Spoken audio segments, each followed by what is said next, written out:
The Springbok squad for the July Test series is out. Rassie Erasmus has named his squad. Well, I mean, in fairness, he actually named his squad about 4 hours ago, but it's taken me that long just to read through the list of names. This squad is massive. I mean, in every sense. They're some giant human beings in that team, but the squad is enormous. 54 players. I'm just imagining Rassie and his coaches sat around going, right, we've had our second alignment camp. Should we cut some of these players? Well, we could, but they're all really good. Why don't we just keep all 54? Little bit of a flex, that, isn't it? South Africa could literally pick 3 international teams out of this squad. And, I mean, in fairness, they'd probably beat most other international teams. I reckon they would probably, all 3 teams would beat Italy and Georgia, who are the opponents for South Africa this July. And there is that Barbarians match at the end of June as well, which should be a fun game. Now, when I looked at this squad, I immediately thought of the Italian coaches and players, and I thought of that Simpsons meme, I'm in danger. And I did think that might seem quite appropriate. The depth is just scary, isn't it? But these are the games in question. This is the rest of the box year. And there's some really spicy games coming up in that one. I cannot wait for. I mean, I think 2 of the biggest games of the year, 2 of the games I'm most looking forward to out of any international rugby, and I include the British and Irish Lions in that. France in Paris on the 8th of November. Chef's kiss. The games between South Africa and France in Paris, the last 2 have been some of the best games you'll ever see. And before that, 6th of September, the Auckland record on the line. A 30-year unbeaten run is going on the line against the world champions, All Blacks, South Africa. That is going to be amazing. But some rugby to be played before then. And you did wonder, didn't you, whether 2024, Rassie Erasmus picked 51 different players. And you thought maybe the rotation's going to change now. And he's tried a load of players out in 2024. And 2025 is going to be the year of kind of refining the squad, chipping away at the edges, working out which of these players can make it through to 2027 and which can't, and kind of forging a path that way. But it seems like the rotation's going to go on a little bit longer. I do think with the fixtures coming up and the way they've played out, that does make sense. With the greatest of respect to Italy and Georgia, they are not they're very, Italy in particular, very good. Georgia are developing, but they are not the strongest opponents that could be faced. So keeping the experimentation going for a little bit longer, I think that does make a bit of sense. The games in question for this particular squad, because I would imagine it will be trimmed come Rugby Championship time, down to something more like 40, is these games against Italy, 2 games, and 1 against Georgia. And as I mentioned, the game against the Barbarians is part of this as well, which is at the end of June. Technically outside of the international window, not a one you get an official cap for, but that should be really, really fun, that match in Cape Town. So, I'll go through the squad. Don't worry about having to read all the names on that list I showed you earlier. I'll go through position by position. But firstly, the players that aren't there. And there's quite a few. There's some injured players, Elric Lowe, and I'm forgetting who are the players that aren't there. Ben Jason Dixon, Franz Malherbe, Trevor Niakane, all injured. Don't know whether and which ones of them would have been picked. Some of them, I assume. But the most notable absentees, Lorenzo Julius, I thought has been playing really well. That said, he's not getting into the Sharks squad. He's played a lot of rugby this year and looked really good. He's going to develop. He's still young. He's got a big future. Evan Ruiz is the one, isn't it? That's the one that's still really interesting. There was a lot of comments after the last time I did a video on this, when this second alignment camp squad came out. And I think there was a lot of fans thinking maybe a message is being sent to Evan Ruiz just to work on this, work on that, up your game here or there, and you'll be in the squad next time round. A little bit of a kick up the backside maybe, because different players need to be dealt with in different ways. But this is the squad proper. This is the squad for the July Test, and he's not there. And he's not going to be able to play any more rugby until next URC season. So, barring injuries, does that mean that is kind of... I'm sure there's always a route back in, but there's not going to be an opportunity for Evan Ruiz to show Rassie Erasmus where he's currently at. So that's a really, really interesting one. I would genuinely love to know what you think in the comments down below about that and about all of the stuff, actually. Get stuck in down below. Give the video a thumbs up. Hit subscribe. So the squad by numbers then. I mentioned this on the last video I did.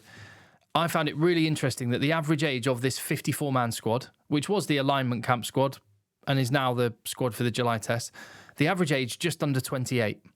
The average age of the World Cup winning team in 2023 was 30.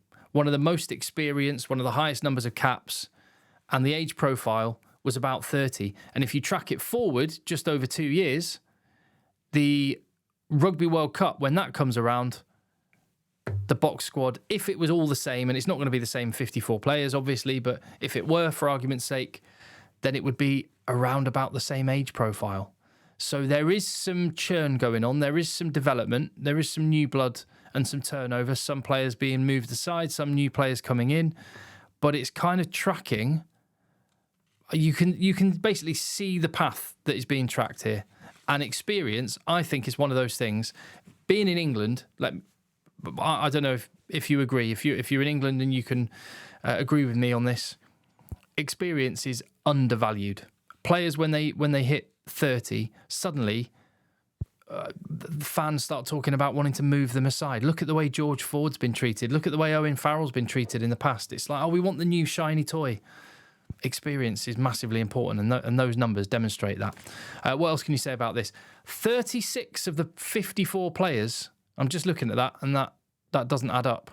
I've got one number wrong. Bit of quick maths. That's 53. So one of those numbers is wrong.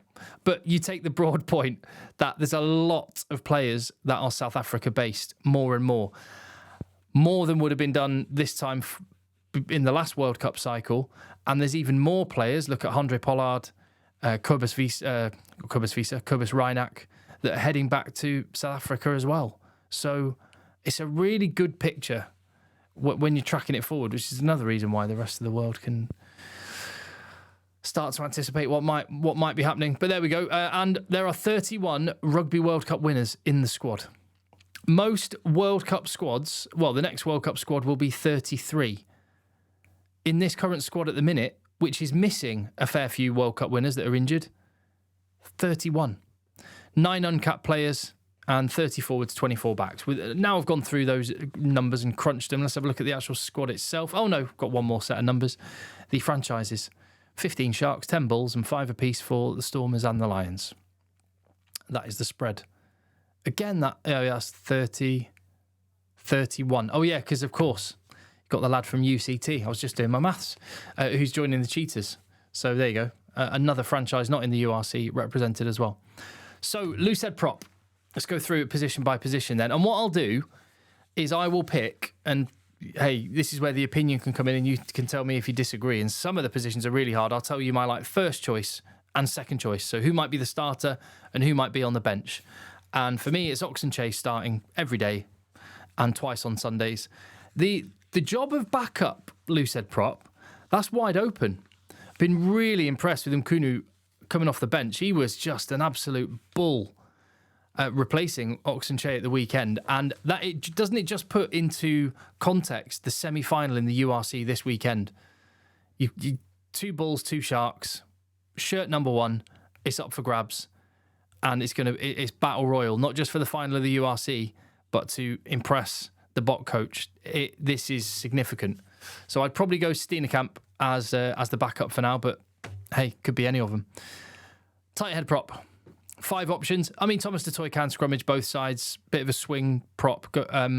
And he has been unreal in the Premiership this season. Absolutely incredible. I think he's the best player in the Premiership, full stop. And I think he would be my starter if I had to pick. It would be between him and Wilco Louw. Without Frans Malherbe available. I'm hoping he gets back soon and gets fit. But yeah, I think it's Wilco Louw or Thomas du Toit. And I'd probably go for Thomas the Tank first. Hooker, no Johan Grobbelaar, but there is Marnus van der Merwe, who's had a brilliant season in the URC for Scarlets, retains his place in the squad. It wasn't just a flash in the pan in the alignment camp. He is there for the July tests. If he's there beyond July, that remains to be seen, but he has an opportunity alongside those 2 old faithfuls from the last 2 World Cups. Malcolm Marks and Bongi Mbonambi, who are 1 and 2 in that order. Marks and Mbonambi. Whether, of course, they start 1 and 16 or 16 and 1 doesn't really matter, because starting off the bench, everyone's got a job to do. Second row, this is where it gets really hard to work out who would be your first choice, because there are 4 sets of locks there, and they're all really, really good. Crazy depth. I mean, one of the game changers could be Lou Diaka, because if he can play like he did, and he's had so many injuries, he's had an awful time with injuries, but the silver lining there is he's not played a lot of rugby, and in the years now he has been playing rugby a bit more, he's been playing it in Japan, where there's not loads and loads of games. So in terms of miles on the clock, he's not got as many as you would have expected him to have had by his age, which means he could well be a big force in the next couple of years. Who would you go as your starting 2? I'm honestly, just because of you've seen it so many times and it works a treat, I'd probably go Ebenezer Beth and Franco Mostert, Sneyman and Norkia as your backup. But look at the other 4 are awesome as well. Right, I honestly, I'm scratching my head there. Back row, talk about stacked. Look at that lot. 10 of them. No Evan Ruiz, like I mentioned. The ones that are like the incumbents that have the jerseys already are those 3 at the front. Sia Khaleesi, Peter Steph Totoy, and Jasper Wiese. But Jasper Wiese's been injured. Cameron Hanekom has been tearing it up again. And you do wonder whether it just feels like this could be Cameron Hanekom's year, doesn't it? Just has that kind of feel about it. He just makes things happen.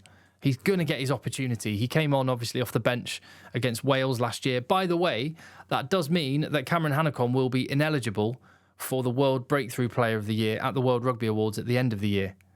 Because I would have thought, it's going to be Hanekom's year. But he's ineligible because he played 20 minutes against Wales. So there you go. But no, just stacked. Renzo Duplessis, Marco van Staden, Sia Khaleesi, 6 options. 7 options, Vincent Chichuka, Jean-Luc Duprier. And then number 8 options, Visa, Hanekom, Augustus, and Quagga Smith. You can just put him anywhere. And they've got more players to roll into that squad as well when Elric Lowe's available and whatnot. I'd probably... Khaleesi, PSDT, and Hanekom would be my first choice. Probably. Yeah, there you go. Right, scrum halves. Into the back line. There's the 30 forwards, got 24 backs, 5 scrum halves. I'm so happy Faf de Klerk is back. I love that guy. I mean, I live in Manchester, and he's such a lovely man. I bumped into him a bunch of times, and just what an awesome player. And defensively, an absolute animal. Kicking game, so good. And I think that will be his role looking ahead to 2027. The box with Tony Brown and with some of the game-breaking talent they've got in the back line, they're trying to just have different ways of playing for different moments in games and against different opposition. Faf de Klerk, if you want someone just to control territory, manage a tempo, be a defensive rock, he's your guy. So tight games when it comes to knockouts, and it really matters. You wouldn't look past him, but as for the others, take your pick. I think, by the way, Jaden Hendricks has got some cramp in his ear there. That's why he's doing that. What a week it must have been for him. Madness. Absolute madness. The internet just exploded. But it's nice to have stuff to talk about, isn't it? Right, fly half. Some worldies there. Sasha Feinberg Ngomazulu in the URC Team of the Year. Didn't have his best game against Glasgow at the weekend. Libok looks really good when he gets the chance. Jordan Hendricks, he's ice cool, but the ice man is Andre Pollard. So, I mean, if there was a World Cup final next week, I'd always pick Andre Pollard. But having him on the bench as an insurance policy with Sasha starting, that sounds like it could be the way forward for the Box, doesn't it? Centre, 4 double World Cup winners, and Ethan Hooker, who, I mean, hey, I mentioned Cameron Hanekom cannot win World Breakthrough Player of the Year later this year. maybe, if you wanted to have a little bit of a gamble on who will win it, I mean, Henry Pollock's probably in pole position at the minute because he played in the Six Nations. And who knows what's going to happen the rest of the year. But Ethan Hooker could be a shout because he looks to the manner born. Every level he steps up to, he meets it and exceeds it. And at the weekend, when everyone else was dropping the ball and making brain fart calls and Sharks weren't hitting their straps, he looked like he'd been playing 100 games for the Sharks and just looked cool as a cucumber. Took his try amazingly well. He looks a proper talent. Where will he squeeze in? We'll wait and see. Wingers... spoiled for choice. Yeah, those World Cup winners added to with Edwin van der Merwe, who played a bit last year. And what an amazing story it is. He was in the alignment camp. Now he's in the actual squad and could play for the Boks. What an unbelievable story that would be for Makaza. From UCT, joining the Cheetahs. That'd be a wild story. A dead-eye goal kicker as well, which is another little element he brings. And, you know, trying to look forward a couple of years... If you wanted to keep Marnie Lebok and you looked at him and thought, he could be a proper talent, I just want to let Marnie Lebok off the chain and he could be the guy that unlocks our wild attacking backline options. Someone like Makaza who can slot the kicks. Another reason for Jaden Hendrickser as well, to be fair. Right, and then fullbacks, one from each of the franchise sides. Vili Leroux, very close to 100 caps. Damien Philemza, Quan Horn and Apaleli Fassi. Take your pick. Oh, I didn't actually pick mine, did I? Obviously, the centres, I would go Dielende and Creel. The wingers, obviously, Colby and Kurtley Arendse. No change there. Mapimpi's been really good this season as well. And fullback, tricky. When fit and firing, Philemza. I just think he's an incredible player. And he's got that all-round game. If you want to just go all-out gas and try and shred someone, Fassi, but probably Philemza first if I had to. There you go. They're going to be all right, aren't they? The Ireland squad's been announced as well. I'll have a video on that coming soon. And the other squads. We're in June. Suddenly it's June. Suddenly we're getting all the end-of-season matches. And before you know it, it'll be the International Rugby, Lions Series, July Tests, Rugby Championship, and I will be right here. Well, not always right here. I'll be in Australia for some of it, South Africa for some of it. And yeah, but I'll be on the channel. So thank you for watching. If you've watched to this point, you've either nodded off or you actually quite enjoy it. And if you enjoy it and haven't already subscribed, please do. And I'll see you on the next one.